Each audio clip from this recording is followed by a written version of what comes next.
Google ઉપર money એક્સચેન્જની દુકાનો search કરી ચોરી કરતી યુપીની હાઈટેક ગેંગ અલથાણની હોટલમાંથી પકડાઈ હતી. યુપીની આંતરરાજ્ય ગેંગના 4 સભ્યોની પૂછપરછમાં હૈદરાબાદ, ચેન્નાઈ, દિલ્હીની ચોરીઓના ભેદ ઉકેલાયા છે. ક્રાઇમ બ્રાન્ચે બાતમીના આધારે અલથાણમાં રૂમ્સ હોટલમાં દરોડા પાડ્યા હતા, જ્યાંથી પોલીસે રિકુ અમરસિંહ ચૌહાણ, जुगेंद्र उर्फे जयराम राजपूत, अभिषेक हरेंद्रसिंह ठाकुर અને યોગેશ કુમાર રાજવીરસિંહ ઠાકુરને પકડી પાડ્યા હતા. યુપીના વતની ચારેય આરોપીઓની પૂછપરછમાં ચોંકાવનારી વિગતો બહાર આવી છે. આ ગેંગના સભ્યો જે તે શહેરમાં જઈ મોબાઈલ ફોનમાં ગૂગલ ઉપર મની એક્સચેન્જ સર્ચ કરી દુકાનોની યાદી બનાવતા હતા. ત્યારબાદ રાત્રિના સમયે લોખંડના સળિયા વડે લોક તોડી રોકડ રકમની ચોરી કરી રાતોરાત અન્ય રાજ્યમાં ફરાર થઈ જતા હતા. આ ગેંગ તાજેતરમાં જ દિલ્હીથી ટ્રેન મારફતે હૈદરાબાદ ગઈ હતી, જ્યાં મેટ્રો સ્ટેશન પાસેથી 2 દુકાનોના તાળા તોડ્યા હતા.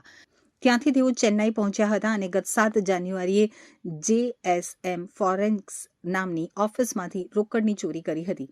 ચેન્નાઈમાં હાથ સાફ કર્યા બાદ આ ટોળકી સુરતમાં કોઈ મોટી ઓફિસ તોડવાની ફિરાકમાં હતી, પરંતુ તે પહેલા જ ક્રાઇમ બ્રાન્ચની ટીમે અલથાણની હોટલમાં દરોડા પાડી તેમને દબોચી લીધા હતા. આ સાથે જ ચેન્નાઈ, સિકંદરાબાદ, ફરીદાબાદ, દિલ્હી, સાકેત અને નોઈડા વિસ્તારમાં થયેલ કુલ 7 જેટલી મોટી ઘરફોડ ચોરીઓના ગુનાઓના ભેદ ઉકેલાઈ ગયા છે.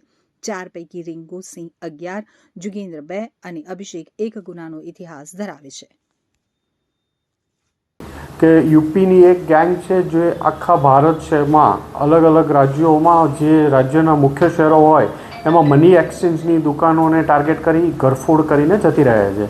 એક રાજ્યમાં કામ કર્યા પછી હજારો કિલોમીટરનું અંતર કાપી અન્ય રાજ્યોમાં જઈ આ ગેંગ કામ કરતી હોય છે અને સ્પેશિયલ ગૂગલથી સર્ચ કરી મની એક્સચેન્જની દુકાન ટાર્ગેટ કરે છે. કેશના હિસાબથી કે ત્યાં કેશ જ મળશે આ ટાર્ગેટ કરીને આ ઘરફોડો કરતી હોય છે. આ ઇન્ફોર્મેશનના આધારે ક્રાઇમ બ્રાન્ચના PI જયંત ઝાલા અને PSMD મહિડાએ 4 માણસોને અલથાણમાં એક હોટલમાંથી રિંકુ ચૌહાણ, યોગેશ ઠાકુર, જુગેન્દ્ર રાજપૂત અને અભિષેક ઠાકુરનાને પકડવામાં આવ્યા છે. એમની પાસેથી મોબાઈલ, કેશ વગેરે બરામદ કરવામાં આવ્યા છે. એમની પૂછપરછ કરતાં ખબર પડી કે અહીંયા સુરતમાં પણ એને ગૂગલ સર્ચ કરી અને ટાર્ગેટ કરતા હતા. અલગ અલગ વિસ્તારોમાં મની એક્સચેન્જની દુકાનોને સર્ચ કરેલું છે અને એમને ટાર્ગેટ કરતા હતા ઘરફોડ કરવા માટે. એ લોકો અહીંયા આવ્યા એ પહેલાં એ ચેન્નાઈમાં, તામિલનાડુના ચેન્નાઈમાં એ ઘરફોડ કરીને આવ્યા છે. ત્યાં અલગ અલગ 3 દુકાનોમાં ઘરફોડ કરી છે. એ પહેલાં ત્યાંથી હૈદરાબાદ, સિકંદરાબાદમાં પણ એ લોકો ત્યાં ઘરફોડ કરીને આવ્યા છે અને મૂળ આ લોકો દિલ્હીના રહેવાસી છે.